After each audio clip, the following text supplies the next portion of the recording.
સેના ક્ષત્રિય સમાજનો રોષ અને પહેલા તમને યાદ હશે કે ગોંડલમાં એક સંમેલન યોજાયું। આ સંમેલનમાં જયરાજસિંહે ખુલ્લો પડકાર આપ્યો હતો કે હવે જો કોઈને તકલીફ હોય તો તેઓ સીધા આવીને મને મળે, પરંતુ આ મામલાને અહીં જ પૂર્ણ કરીએ એ પ્રકારનું નિવેદન તેમના તરફથી આપવામાં આવ્યું હતું। જો કે આ સમાચારની વચ્ચે અત્યારે વિગતો એવી મળી રહી છે કે ગોંડલ ખાતે યોજાયેલી બેઠકમાં પૂર્વ ધારાસભ્ય જયરાજસિંહ જાડેજાએ પડકાર આપ્યો હતો, ત્યારે હવે અમદાવાદ જિલ્લાના ક્ષત્રિય યુવાને જયરાજસિંહ જાડેજાનો પડકાર સ્વીકાર્યો છે।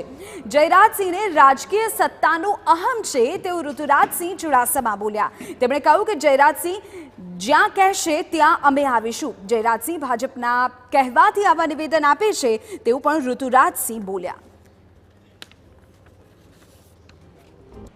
ભાઈ જયરાજસિંહ ભાઈ, તમને કહેવા માંગુ છું કે ભાઈ આ ગોંડલ ખાતે તમે ખાલી બોલી ઉચ્ચારણ ના કરો। આ બીજેપીના કહેવા તમે આ બધા બોલો છો ને, આ સમાજની વિરુદ્ધ આપવું જાય છે। તમને તમારા પ્રત્યે અમને પણ માન હતું, પણ આજ નથી તમારા પ્રત્યે માન।